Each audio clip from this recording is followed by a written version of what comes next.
Who gon' take it there? Who gon' take it there? Who gon' take it there? Who gon' take it there? Electricity, electricity, electricity, electricity. You know what's in the air. You know what's in the air. You know what's in the air. You know what's in the air. It's possibility. It's possibility. It's possibility. It's possibility. All right, so Adam Friedland went on Gianmarco Soresi's podcast. He's been doing a few other people's pods lately. And Gianmarco is a guy that I talked about recently, who's in the New York comedy circuit on the left-leaning side and been leaning more into commentary in general, and has also been vocal about the fact that he doesn't want to talk to politicians, doesn't want to be like an interviewing type of podcast, because he views it as kind of compromising, and he just doesn't think there's any good way for a comedian to do that, or at least that it's very hard to.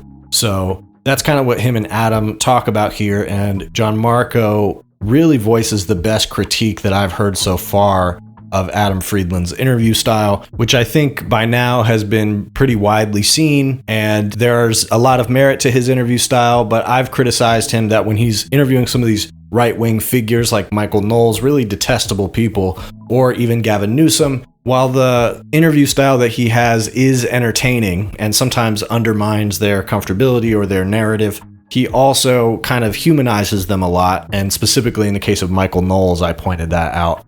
But they talk here about Richie Torres, Gavin Newsom. Also, Adam Friedland tells like a story about how he met Woody Allen, and is kind of goes into a discussion about the Woody Allen stuff, which I can tell Gianmarco kind of wants to get away from. But then they also tie that into this conversation about interviewing politicians. So I broke this up into a few parts. I'm going to try to go through it real quickly because there's some other stuff I want to talk about. Here's the first clip, starting with them talking about if he would have Woody Allen on the pod. Aside from worried about what people would say, what would your hesitate? Not in this. I'm talking about your show, because I'm very interested in. I don't know, but tell me, what, I feel like the show is still growing, right? Sure, but I feel like it's a very nascent I think what's interesting stage. about you is your curiosity almost supersedes whatever feelings you might have about a person. You go, the curiosity and the exploration is more worthwhile, more interesting than the judgment of anyone. Well, I just want to see what kind of person it is, right? And if someone's but if someone is at some point does crimes of any sort, we don't have to just talk more about Woody Allen. But Anthony Weiner was on the show. He's most certainly done crime for sure. He's on the sex offender registry. But you also don't have the attachment of it's not like you want to talk to Anthony Weiner really about his work, do you? I want to talk to him about being the first cancellation, and then he was attempting to make a comeback into politics, and it was like, what compels a person after going to prison for sending his thing to a fucking 15-year-old? How addicted can you be to public life? But isn't that person ultimately going to give you? And this is so we don't have politicians on the show. Partially, just at least right now, that's not what I want to do. That's not the responsibility I want to have, which is fine. I don't think no one should have politicians, but part of it I go is he's not going to tell you his real thing. They're all running. They're all doing their own PR. I feel like if I do it my way, I kind of can get in there somehow. Yes. So I watched Gavin Newsom. I watched the Gavin Newsom exactly. one. You thought I accomplished there's a bit. He looked good after it. Yeah, but you had a fun rapport. What was weird about it is why are you writing a book about actually I'm a loser, right? Yeah. And I said it to him. I was like, is this that's every time I have someone on the show, I want to connect it to something that's cultural. I feel like such a douchebag when I say this. But why? You do this, you do a self-deprecating thing that I find frustrating, because if you really bought it, you wouldn't seek out the possible next president of America to have all right, so it starts with this thing about Woody Allen, and he's trying to understand if Adam Friedland is more on this humanizing side. Would you humanize a person like Woody Allen, or would you try to get to the bottom of some of this more salacious stuff? And Adam mentions that he's had Anthony Weiner on, and that was a tough conversation, and it is focused on the humanity of this person, what drives you to keep trying to be a politician even with all of this going on in your background, etc. And then they get into this thing about Gavin Newsom, where Gianmarco says that after the interview with Adam Friedland, Gavin Newsom came away looking pretty good. And actually, I've seen other people say that, even in my own comments on the video I did about it, that they thought Gavin Newsom came across looking either too good or that they liked him more after that interview. So that's the consequence of this comedic style interview, where if somebody like Gavin Newsom is skilled enough, they can kind of spar with you at least a little bit and even avoid your questions in a way that's still a little bit charming. And so I think Adam Friedland's disarming interview style and his way of making his guests uncomfortable and saying unexpected things to them, even interrupting them, it causes them to stumble a little bit and does provide openings for him to have more interesting conversations with them. But at the same time, if it's not more issues focused and if he is not prepared for some of the wiggling that they might try to do and instead is focused more on them as personalities and trying to talk about their life and stuff like that, it gives them a lot of room for them to spin. So in this next segment, they talk about his interview with Richie Torres and how that was a good example of his interview style. Do you view your interview with Richie Torres as a success or a failure or interesting? At the time, I thought that it was a failure. Because for those who haven't seen it, it just got very... You expressed... Yeah. Well, you see... I thought I did a bad job as an interviewer, right? I was talking too much. I was making it about me. And then it kind of But you were challenging the spin. Every politician has their own version of whatever story they want to present. You know, that's why Gavin Newsom, he's so presenting it constantly. Well, that's the thing is, like, that's not what I'm feeling. Like, honestly, like, if Richie Torres was a skilled politician, his lack of instincts was actually the most baffling thing, and I think that's what kind of halted the interview, because I assumed that he'd have a better way of dealing with it. I will say this, like when I see comedians like talking about fucking like public health disease transmission rates, and like, you know, I'm like, shut the fuck up. Right? Like, you talk about Tinder on stage. You talk about your penis on stage. Like, you have no right to be like, because you have a huge platform purporting to be actually smart, because you're dumb as rocks, right? Yeah. So for me personally, I want to be very careful about presenting myself from it, because I could do the homework, right? And you read Gavin Newsom's whole book. Yeah, I read the whole thing. Yeah, you're doing the Woody Allen thing where but that's not what I'm saying. The homework, like, if I could learn about cryptocurrency legislation and I can find hypocrisies in that, right? But that's my argument. If you don't want to do that work, don't have the crypto salesman on the show. Well, okay, mind you, that's correct. But that's not entirely correct, though, because what I found is this. Going back to the Torres thing, it was the one time that I felt like I can speak from a position of authority, because I lived there. I've grew up in like Zionist. I studied Middle Eastern politics. Okay, so he's saying here that, among other things, the reason that the Richie Torres interview went the way it did is because that was an issue that he not only feels passionate about, but has a particular perspective about. It has implications on his upbringing and that sort of thing, coming up in a Zionist context, even living in Israel, etc. So that gave him a perspective in talking to Richie Torres that he might not necessarily have when it comes to Gavin Newsom. And this whole thing about not wanting to take himself too seriously as a comedian and, you know, act like he knows the difference on these different issues, I think was a great point for Gianmarco to press him on, because these politicians that you're talking to are going to present authority about these subjects. And that's exactly what happened when he talked to Michael Knowles. Michael Knowles had a lot of talking points and twisted facts that he was ready to talk about when it comes to trans people, gay people, etc. That's just what you're getting when you're talking to somebody from the Daily Wire. So although Adam Friedland's undermining interview style still worked on Michael Knowles, he was not prepared to counter the things that Michael Knowles was actually saying, which I do think is not a great interview style. So in this last clip, Gianmarco really kind of brings the point home that he makes them look pretty good sometimes in these interviews, and they do this little role-playing thing where Gianmarco pretends to be Woody Allen being interviewed by Adam Friedland. So here's that. You're okay with being uncomfortable. I'm not as good. You make him look good, though. Yeah. Whether you like it or not. No, I just want to see, like, why are you writing a book about the fact that, like, actually I'm a loser and I'm looking at you and you're 6'3" in a smoke show?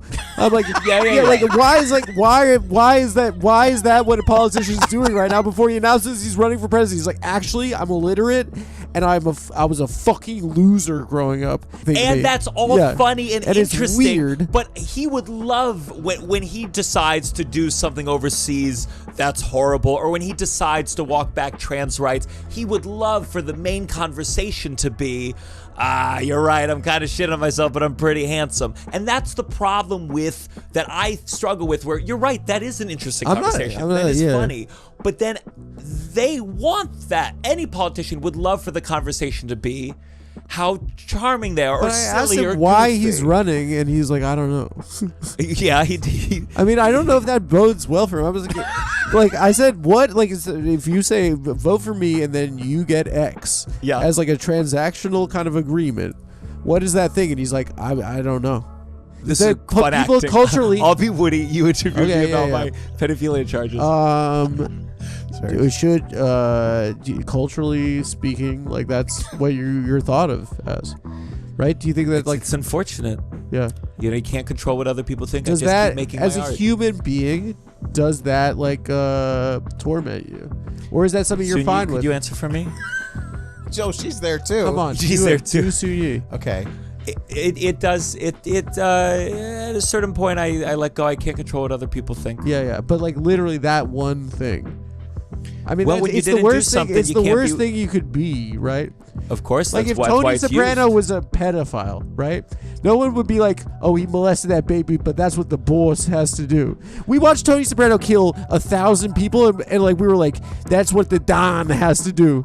It's worse than killing people, right? Yeah. Molesting a child. And I think he'd go like, "I've never seen The Sopranos." You go, "You've never seen The Sopranos," and then we would have completely moved on from the pedophilia charges. Yeah, that's true. Yeah. I think he said that he hasn't seen Sopranos. Yeah, so they do this little role-playing thing where Gianmarco's trying to show how easy it is to kind of get out of some of the questions that Adam might pose the way he poses it. And so Adam Friedland frames it as a question about like your life. Like this is something that happened to you. So how does that affect your view of yourself? How does other people's view of you affect you? And I think that's something, but it is kind of putting the ball very much in their court to make it personal, which can be valuable in some interviews. In an interview with Woody Allen, I don't really know. But I think the example is perfect. That getting off on a tangent about The Sopranos and how killing people is a more forgivable crime than sex crimes. And that gives somebody the opening to say like, oh, well, I've never seen Sopranos. And that diverts the conversation, which is exactly how the conversations go with Adam Friedland. So it's just a good critique. I think it's good for him to hear this. He seems to take it well. And I don't think he's going to stop doing it. I think that he has ups and downs when it comes to these interviews, and he definitely just either way, no matter what he continues to do in terms of his programming, I think he just needs more discipline on the interviewing side, like not interrupting people and being more strategic about how you're going to go into an interview with somebody that you know is going to come at it a certain way. And he talks about, knowing that people are going to have certain triggers or, I just don't think that he comes ready enough when it comes to information. And it's absolutely true that if he's going to talk to these people who do present as authorities on this information, he's got to at least have something to say in response, especially coming from a left-wing perspective. It's just needed. There's nobody to fact check these people or to talk to them directly to their face from a left-wing perspective. So it's kind of a needed thing for him to do coming from the perspective that he's coming from. But I get that, it's a lot and you can't do research on every subject. I know that personally. So the last thing I wanted to mention here on the subject of pressuring politicians, AOC participated in a DSA forum, a DSA NYC forum.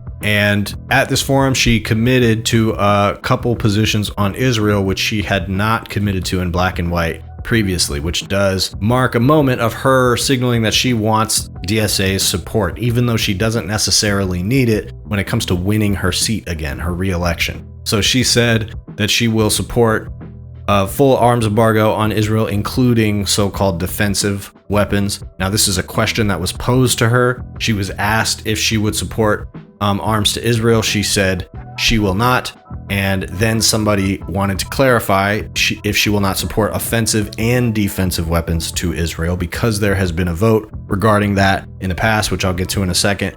And she said no. She quickly answered no. So she clearly showed up to this forum ready to affirm those positions, that she not only does not want to support aid to Israel in the future, but she actively wants to unwind even defensive aid. And so the vote in the past that has happened on that was an aid bill to Israel. Marjorie Taylor Greene put forward an amendment to strip out defensive aid to Israel, and AOC had the chance to vote yes to that. She didn't. She voted no, but then she also voted no to the overall spending package, which did end up passing anyway. So she voted against the package itself, which funded Israel, but she also did not vote to include a passage that would have specifically defunded defensive weapons to Israel. And it's also mentioned that she voted present instead of voting no. That was in the past. On this particular bill, she voted no when it ended up coming to the floor. But the clarification that was needed is, does AOC support defensive weapons to Israel? The argument against it being that by arming them to quote unquote defend themselves, you are essentially escalating tensions in the region, and we have seen that. And so she did take a pretty hedging position on that over the last several years. She clarifies here that she has never voted yes on funding to Israel, but that she will vote against all funding, offensive and defensive, in the future. So even though this is pretty close to what her position already was, what it means is that that is now the standard for a politician who's trying to run in the progressive flank.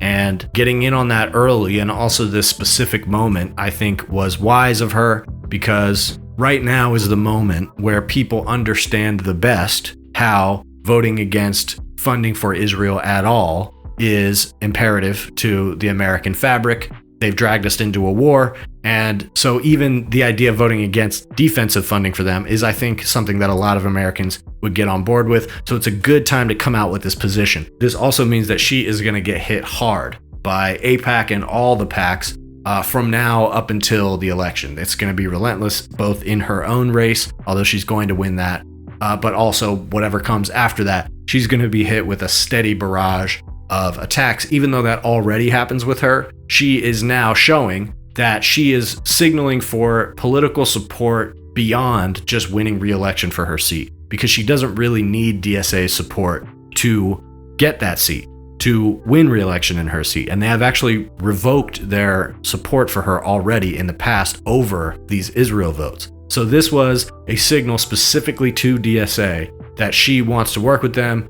and partner with them and wants the political power that they essentially can offer her, which implies that she wants to run in some kind of national race. So people are speculating that could be president. It could also be that she wants to primary Chuck Schumer. I think both of these things are worth doing. And again, DSA's endorsement, I think, is more of a shot at like a more national race like president, but also would help in a Senate attempt as well. And we'll see. The most important thing that has happened, because I still have my doubts about AOC's grit as a candidate. Like I said, she's going to get hit with relentless attacks. So we'll see how she holds up. She has already been hit with relentless attacks for years. And, this is only going to turn that up. But I think the most important thing happening here is that the standard is being set for what the position needs to be on Israel, and she is not allowing grifters on the right to outflank her on this issue, which is in fact what she did when she voted against Marjorie Taylor Greene's amendment, and is only going to continue to be a pattern. People like Tucker Carlson are deliberately going to try to outflank the left on Israel and Gaza, and so taking strong positions on that is going to be imperative. But even still, all these years later, we don't hear nothing about it. But Trump has implied that the Iranian leaders have tried to kill him multiple times and didn't succeed in it. And it seems like he was hinting at something that had happened.